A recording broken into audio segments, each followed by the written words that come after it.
Mahigit na yan eh. Kung ka ba sir, o naka-video ka na sir? Pinahinto kami eh, tatanda ko. Ka pa o? Pagbaba ko ron, yan na. Kung dito na, nagtaano ka eh. Nakabutan na pa yung sasakyan na eh. Mahigit 5 minutes na siya, pinatay ko na. Tapos nagtanong pa rin ako, sino po yung driver dito? Kasi kausap ko po yung isang katabi namin. Sir, wala po bang driver to? Asa may registro niyan?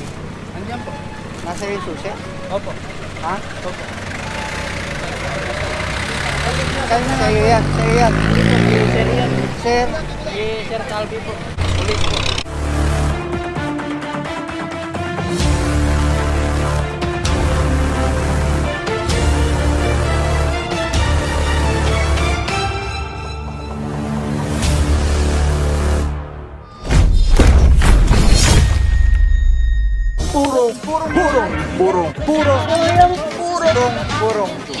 Purong pagmamahal.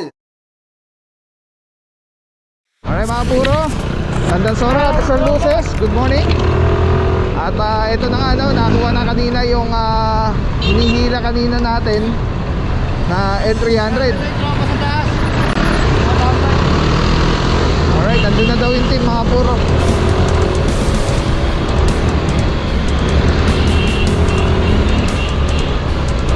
Dito tayo kay ang ating OIC for today. Di ate lang kung pupunta si kung kasama natin mamaya si Officer Apa, Officer Cortez. Yan, tignan po natin.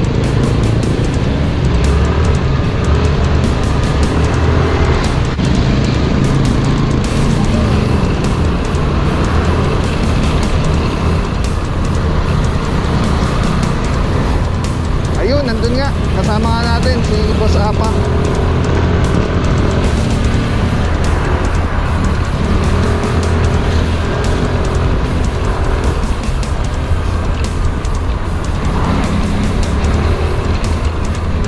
Puron, dito na yung team. Uy, dami na namang nakapark dun, oh. Pag inabot na naman po yan. Eto mga puron, dito si Boss Apa kasama natin. Magandang umaga po. Good morning, Officer Sanchez. Ako yata high school ba? Hindi. High school? Doon malapit sa may barangay.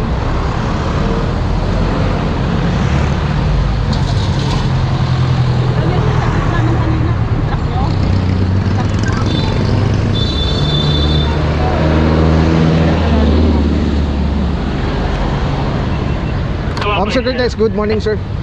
Sir, Tandansora High School sir, Tandansora.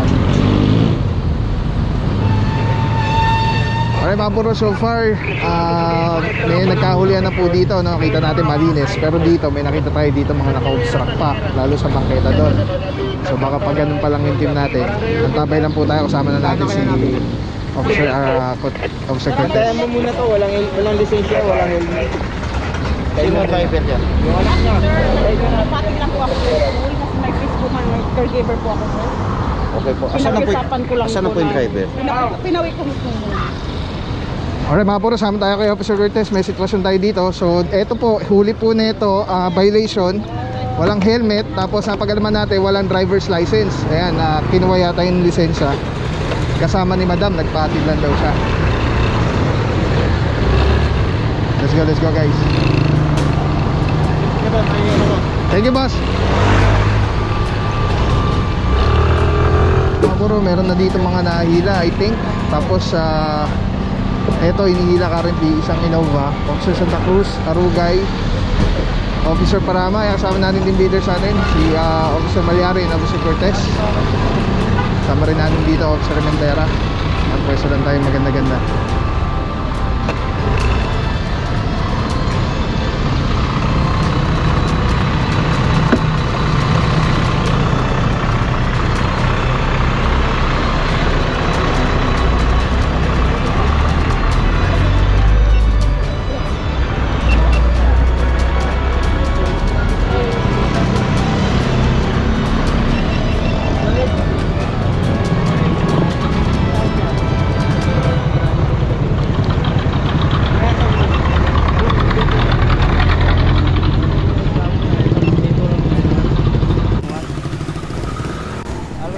pinapapantayan niya yan. Tapos yung katabi ko kanina doon, tinanggal. Nanuhan. Sabi ko, patikit na lang ako. Lisensya na naman ako eh. Sa iyo. Oo, akong driver niya. Ikaw ang driver. Tikit ka na lang. O yun, patikit nga ako eh. Asan lisensya mo? Andito. Kanina pa eh. Kanina pa ako kahit naman patikit na ako sir eh. Okay, kanina to. Kaya lang lisensya. Kanina pa ako nag-usap. Wala pa. Nasaan pa rin? Wala na sila. Ni-record na kanina pa. Ngayon kanan mo. Kanina pa yan eh. Kanina pa yan nalagyan ng bakal. Kanina pa yan. Ngayon kanan mo ba? Hindi pa nalagyan ng bakal yan. Kanina pa. Ay mga bro, sabi nandito, Officer Malyari, Officer Cortez. Meron tayong sitwasyon, inaalam na natin kung ano nangyari dito. At ito yata, late na dumating yung driver. Ayun yung inaalam natin ngayon. Wala yung may-ari niya kanina pa. Bago nilagyan ng bakal na yan, nag-usap. Nag-usap na ako. Patilitan na ako. Pati yung mayari, nag-usap din sa kami. Naka-duty kasi doon sa condos ngayon. Kung hindi, kung ito nangyari. Pa rin mayari yan, tropa. Ito rin mayari. Pero kasi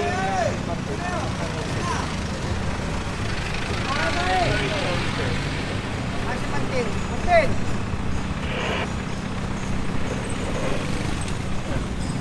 So yan mga bro, ang sinasabi nung dito yung mga residente, nakikiusap na kanina magpapatikit. So inaalam lang ng team natin kung ano yung talaga nangyari. Wala pang lumalabas. Walang driver. At ako nga. Hindi, bakit nangatak yung isa? Ay, yung isa, nagkaalis na kasi nagkaano na siya eh. Yung isa eh. Wala kasi lumutang din agad na driver. Kasi meron binibigay sa kanyang 5 minutes grace period. Paglipas ng 5 minuto, walang lumabas. Wala pa yung rate. Kaya nga, hanggat sa 5 minutong grace period, yung konsiderasyon at walang lumabas, Magpatikit na ako. titikitan. Hindi na, pag ganun nga mangyayari, kaya siya kinabitan ng toba. Bago pa yan sir eh. Yung ano na yun. Kaya nga siya kinabitan ng toba dahil naka 5 minutes na siya ng grace period. Kaya yung, ha? Seconds lang. Seconds lang? Oo. Tawagin nga yung ano. Asan din yung nag-video niya, Martin? Wala yung mga bro, verification. So as per kay Kuya, seconds lang daw. Nandun na siya. So titingnan ni Officer Malyari yung video. Kasi binibideo naman po yan eh, kung nag 5 minutes na.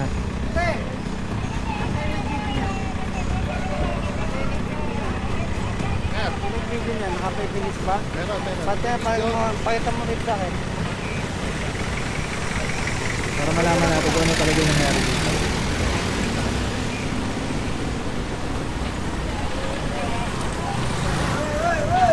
Pati yung video niya.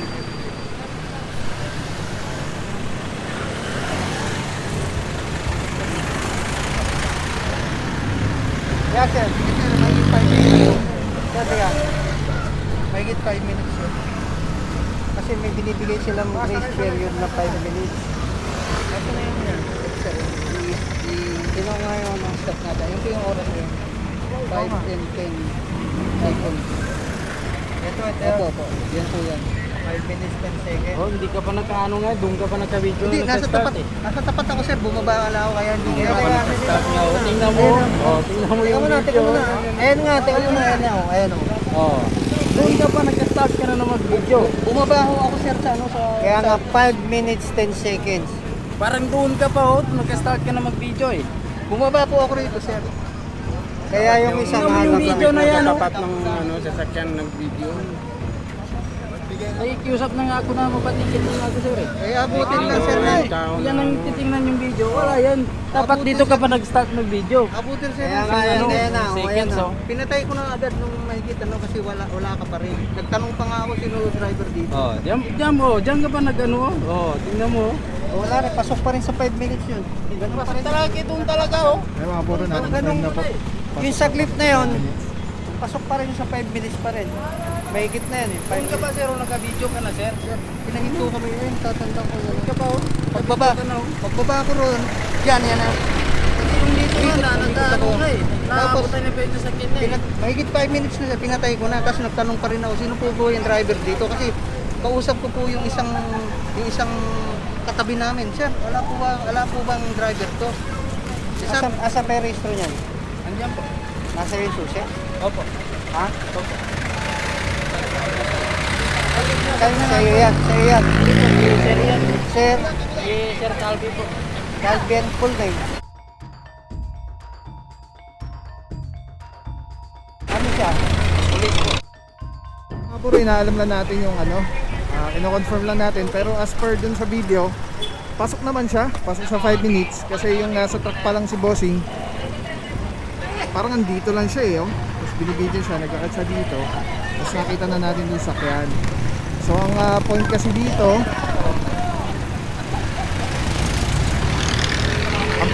si Kuya, 5 minutes 10 seconds, pinatay niya na. Pero wala pa rin po yung, hindi pa dumadating si Bossing. Ayun yung sinasabi niya. Kasi pinatay niya na para itaw na dahil 5 minutes na nga. Pero kumbaga, suma total nung oras, hindi lang 5 minutes. So verification lang po tayo. At parang may binabanggit si Bossing na kung sino may-ari na ito.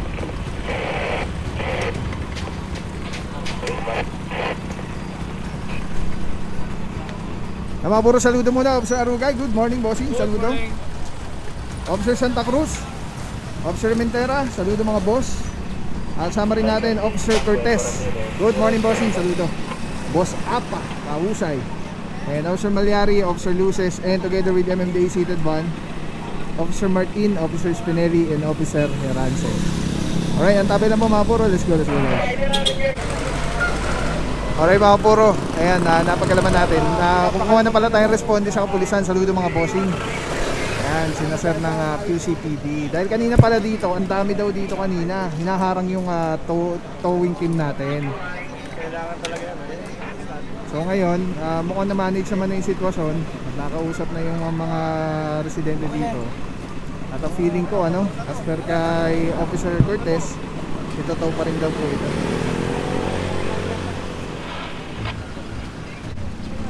Alright mga puro, upon verification, ito na nga po, towing na po ito. Ito tow na itong kanya sakyan. Nag-cooperate na lang yung driver, binigay na lang yung susi para ano po niyan is yung towing personnel para hindi ma-stress yung sakyan. At ganun pa man, tow pa rin po. Kasi nga po, meron po nahila rin po dito mga katabi. Kailangan po fair and square. Tayo dito, 5-8. Ina, yung tow truck, alam niyo na. Saan ang kasunod niyo, sir? Sangandaan. Sangandaan ba? Dahil sunod, barangay Tandang Sora, saka barangay Sangandaan.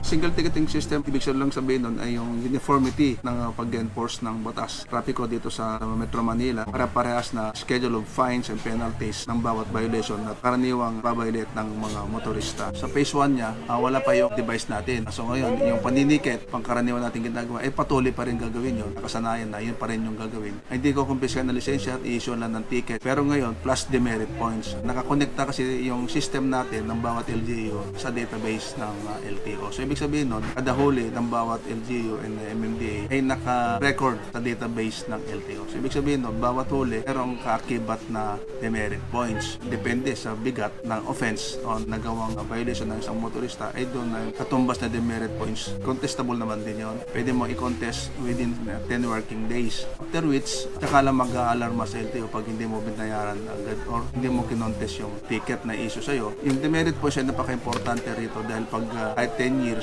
or 5 years yung validity ng inyong lisensya, ay pwedeng kumpiskahin ng sinamang enforcer ang inyong lisensya kapag may tala sa record na humigit ka na sa 10 demerit points or meron kang outstanding or hindi binabayarang multa. Pag hindi mo siya binayaran or hindi mo siya kinontest within the 10 working days, yung pangalawang offense mo palagi ay pwede na kumpiskahin din ang iyong lisensya. Kahit saan ka mahuli, pwede mo naman rin siyang bayaran anywhere. Nice. Pwede ka magbayad sa counter ng over the counter ng bawat LGU sa City Hall. Also, yung mga payment scheme, electronic payment scheme, Nice. katulad ng GCash, Paymaya, and other sa mga bangko na katuwang natin sa e-payment. May limitation siya ng tatandaan po natin ang pagkakaroon ng lisensya isang privilege siya. So, ang gobyerno, through LTO, pwedeng bawiin anytime yung lisensya once you committed the maximum number of demerit points.